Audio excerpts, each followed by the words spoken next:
ഇനി ഏഞ്ചൽ വണ്ണിൽ നമുക്ക് സ്റ്റോക്ക് വാങ്ങേണ്ട എങ്ങനെ സിമ്പിളായിട്ട് ചെയ്യാൻ പറ്റുമെന്ന് നോക്കാം. അപ്പം നമുക്കിപ്പോൾ ആദ്യം തന്നെ നമുക്ക് ഗോൾഡിൽ ഇൻവെസ്റ്റ് ചെയ്യുന്നത് നോക്കാം. അപ്പോൾ ഗോൾഡിൽ നമുക്ക് ചെറിയ പൈസ 10-15 ഉറുപ്പ്യക്കൊക്കെ ടാറ്റ ഗോൾഡിൽ ഇൻവെസ്റ്റ് ചെയ്യാൻ വേണ്ടി പറ്റും ഈസി ആയിട്ട്.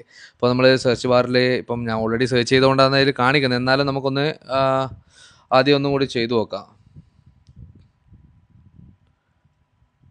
ടാറ്റ ഗോൾഡ് NSE BSE രണ്ട് സ്റ്റോക്ക് എക്സ്ചേഞ്ചിൽ നമുക്ക് ഏത് വേണമെങ്കിലും ചൂസ് ചെയ്യാം. ഞാൻ ജസ്റ്റ് ഒന്ന് NSE സെലക്ട് ചെയ്തു. അപ്പോൾ അതിൽ നമുക്ക് ഇവിടെ കാണാൻ വേണ്ടി പറ്റും. ഇങ്ങോട്ടൊക്കെ നമുക്ക് ഒരുപാട് ഓപ്ഷൻസും ഗ്രാഫ് കാര്യങ്ങളൊക്കെ നമ്മൾ ഓരോന്ന് വെച്ച് സെർച്ച് ചെയ്യാം. നമുക്ക് അധികം കോംപ്ലിക്കേഷനിലേക്ക് പോകണ്ട, സിമ്പിളായിട്ട് പറയാം. കോംപ്ലിക്കേഷനിൽ നമുക്ക് പിന്നീട് പോകാം.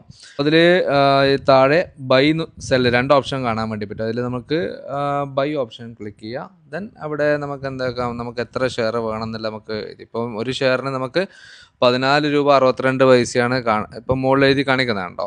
അപ്പോൾ അതിൽ നമുക്ക് നമ്പർ ഓഫ് ഷെയർ നമുക്ക് 1 ഇട്ടിട്ടുണ്ടെങ്കിൽ ഇപ്പം അതിൻ്റെ താഴെ നമുക്ക് കാണാം.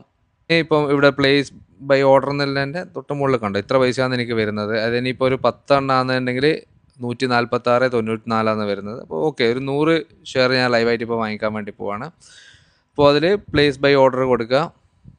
ദെൻ ഇതിൽ ലിമിറ്റ് മാർക്കറ്റ് എന്ന് കണ്ടോ, ഇതും കൂടി ഒന്ന് നോട്ട് ചെയ്തോ. ഇതിൽ മാർക്കറ്റാണ് വേണ്ടത്, അതായത് മാർക്കറ്റ് പ്രൈസിൽ നമ്മൾ വാങ്ങിക്കുന്നത്. ഇപ്പോൾ ലിമിറ്റ് നമുക്ക് സെറ്റ് ചെയ്ത് വെക്കാം. അതും ഈ കോംപ്ലിക്കേഷൻ ചാപ്റ്റർ നമുക്ക് കുറച്ച് കഴിഞ്ഞിട്ട് നോക്കാം. നമുക്ക് സിമ്പിളായിട്ടുള്ള കാര്യങ്ങൾ ആദ്യം നോക്കാം. ഇതിൽ കൺഫേം കൊടുക്കാം. ഓൾറെഡി അക്കൗണ്ടിൽ പൈസ ഉള്ളതുകൊണ്ട് തന്നെ നമ്മുടെ വാലറ്റിൽ പൈസ ഉള്ളതുകൊണ്ട് അതിവിടെ കൺഫേം ആയിട്ടുണ്ട്. നമുക്കിതാ ഇവിടെ കാണുന്നുണ്ടോ 100 ഷെയർ നമ്മൾ 14.62 എന്നുള്ള പ്രൈസ് നമ്മൾ വാങ്ങിച്ചിട്ടുണ്ട്. ഇത്രയേ ഉള്ളൂ സംഭവം. നമ്മളിപ്പോൾ 100 ഷെയർ ടാറ്റ ഗോൾഡിൻ്റെ നമ്മൾ വാങ്ങിച്ചു വെച്ചു. സിമ്പിൾ. ഒരു 1.5 മന്തി കഴിക്കുന്ന പൈസക്ക് അല്ലെങ്കിൽ 2 മന്തി കഴിക്കുന്ന പൈസക്ക് നമ്മൾ ഭാവിയിലേക്ക് വേണ്ടിയിട്ട് ഗോൾഡിൻ്റെ സ്റ്റോക്ക് അവിടെ വാങ്ങിയിട്ട് 100 എണ്ണം. ഇത്രയേ ഉള്ളൂ സംഭവം.